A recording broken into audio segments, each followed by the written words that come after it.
Bonjour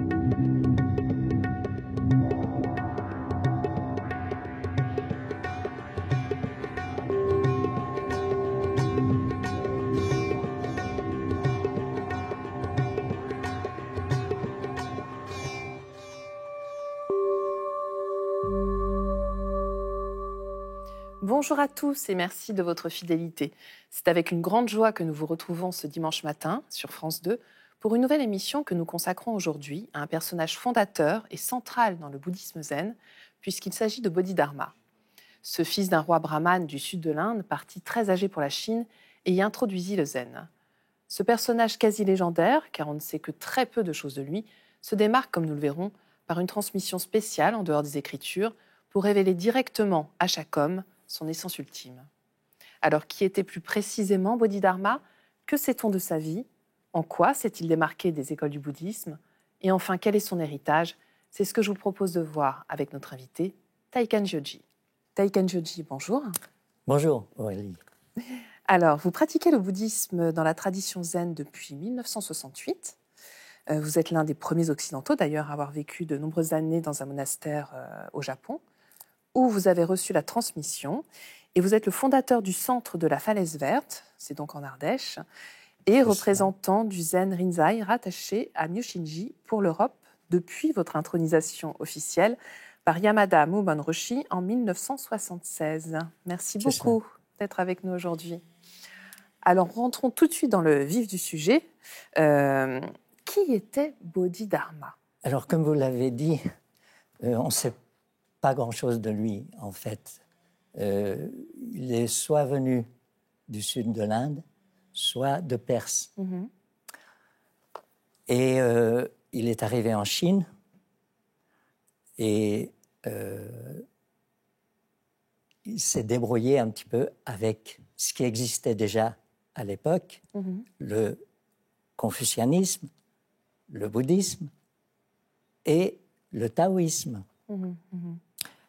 Donc il s'est initié à ces différentes pratiques jusqu'au jour où il a décidé de s'enfermer dans une grotte.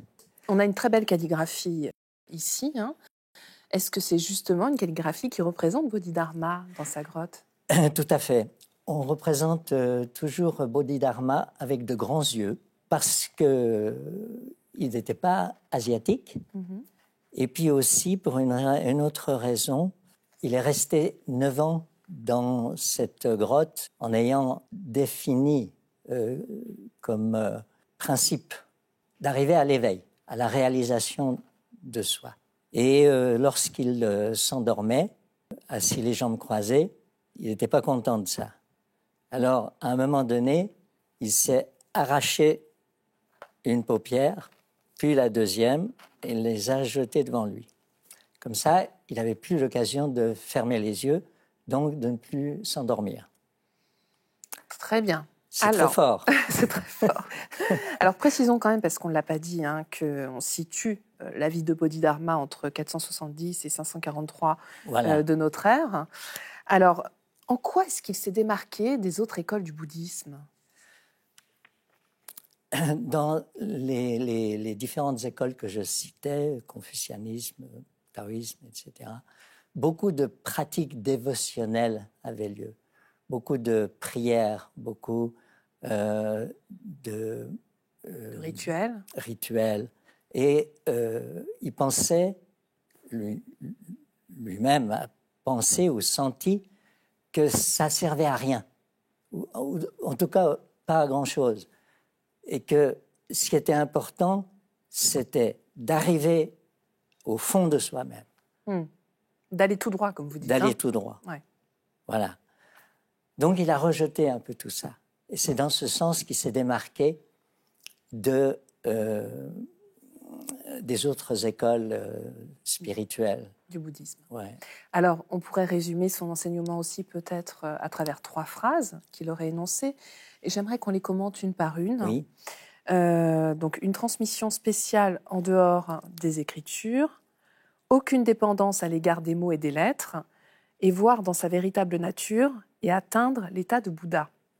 Qu'est-ce qu'il voulait nous dire par là? La lecture d'ouvrage permet d'accumuler de la connaissance.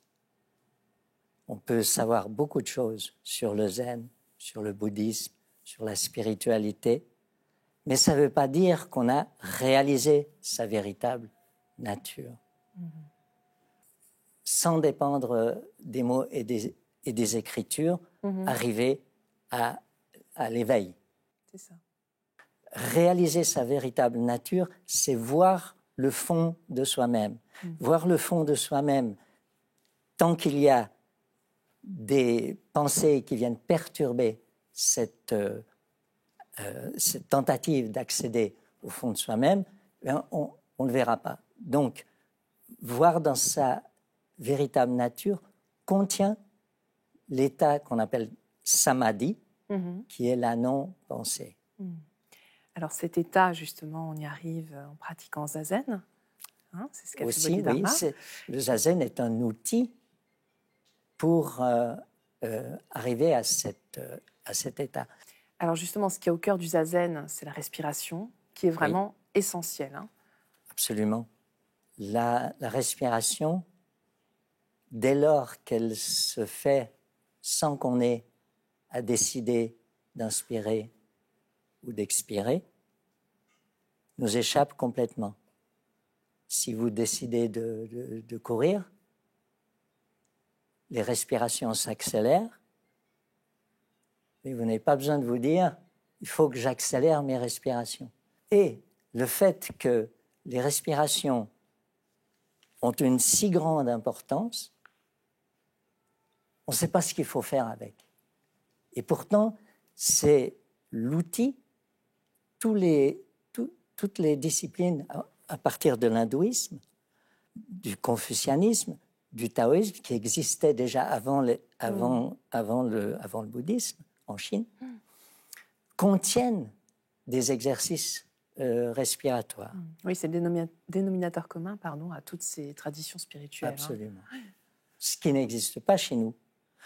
Les Grecs avec les philosophes de l'ancien temps, ont enseigné comment structurer la pensée.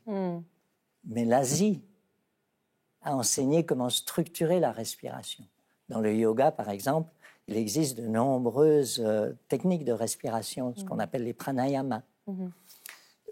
Et les postures, c'est la même chose. Les asanas, il en existe de nombreuses. Alors Bodhidharma, lui, il a été au plus simple. On s'assied les jambes croisées et on se concentre sur ses respirations. Dans ce sens, la pratique du zen, c'est une respiration unique avec une posture unique. Alors, finalement, donc Bodhidharma est le premier patriarche. Oui, on va voir patriarche du Chan. Du Chan, voilà. On va voir un petit peu comment cela a évolué par la suite, son héritage. Mais j'aimerais que vous nous racontiez sa rencontre avec son disciple, en fait. Voilà. Alors, on a su qu'il y avait un grand maître qui méditait tout seul dans une grotte. Alors, il y a un jour un futur illuminé. Un futur réveillé.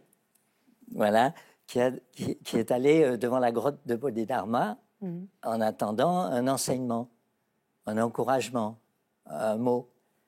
Et il était assis dans la neige jusqu'à la taille, mais rien ne venait de Bodhidharma. Alors, il s'est coupé le bras. Méthode radicale. Complètement. Et puis, il l'a présenté à Bodhidharma.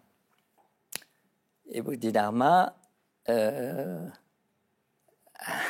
répondu à cette présentation. Tu m'as amené ton corps, maintenant amène-moi ton esprit. Et là, l'élève a dit, mais je l'ai cherché longtemps, je ne l'ai pas trouvé. Là-dessus, Bodhidharma a dit, j'ai pacifié ton esprit pour toi. Alors, qu'est-ce que ça veut dire? Ça veut dire que chercher l'esprit, c'est mission impossible parce que l'esprit, il est intouchable. Il est insaisissable. Insaisissable.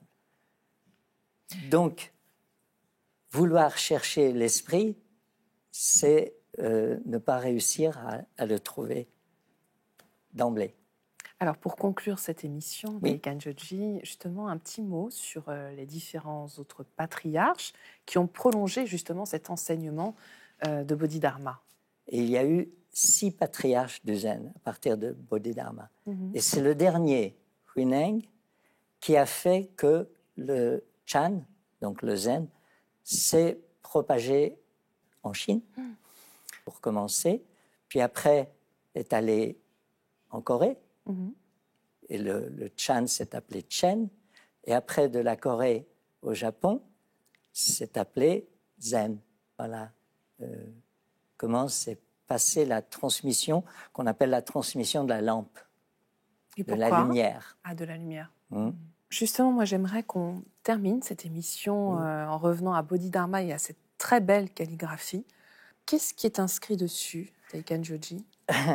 Oui, alors ça, c'est très important. Ça veut dire 7 fois tu tombes, 8 fois tu te relèves. Donc, l'échec, il ne faut pas le prendre comme quelque chose qui va nous faire tomber seulement. Il faut aussi que ça soit l'occasion de rebondir. Est-ce que vous-même, il y a une parole de Bodhidharma qui vous touche particulièrement ou un aspect de sa personnalité qui vous a particulièrement ému? Écoutez, je ne sais pas si c'est légendaire ou pas, mais pour moi, le fait de s'être arraché les paupières, c'est très fort. C'est vraiment aller au-delà de l'abnégation. Ensuite, ne pas réagir au disciple qui lui amène son bras, c'est faire preuve d'une grande réalisation intérieure. C'est-à-dire qu'il a été au-delà même de la souffrance et de la douleur pour ensuite continuer le cheminement de la réalisation de soi en allant tout droit.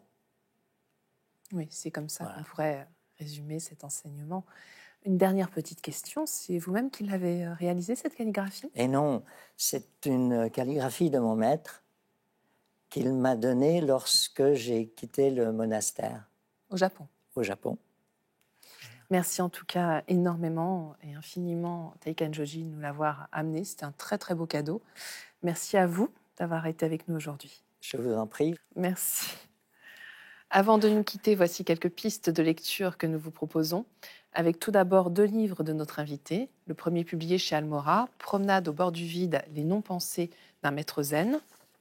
Il s'agit du 5e volume du journal de Taikan Joji, qui s'étend d'avril 2016 à octobre 2018. Vous y retrouverez le récit d'une vie ancrée dans la pratique du zen, jour après jour. Taikan Joji nous raconte ici les enseignements donnés dans des retraites, mais aussi des commentaires de maîtres de sa lignée, étayés par des récits de voyage ou encore des haïkus. Ainsi que Kyudo, tir à l'arc zen, publié au courrier du livre, un ouvrage passionnant qui présente de manière très claire cette voie du tir à l'arc. Taikan Joji revient ici sur les différentes phases du tir grâce à la conduite du souffle et à la concentration sur le hara qui font viser une nouvelle harmonie entre le corps, le cœur et le mental. Et enfin, Entretien de l'INSI traduit du chinois et commenté par Paul de Miéville, publié chez Fayard. Il s'agit de la première traduction mondiale d'un recueil d'entretiens et de sermons de l'un des plus célèbres maîtres Chan vers la fin de son âge d'or en Chine à l'époque des Tang. C'est la fin de cette émission. Vous pouvez la revoir pendant 1 mois sur France.tv. Nous vous souhaitons une très, très belle journée.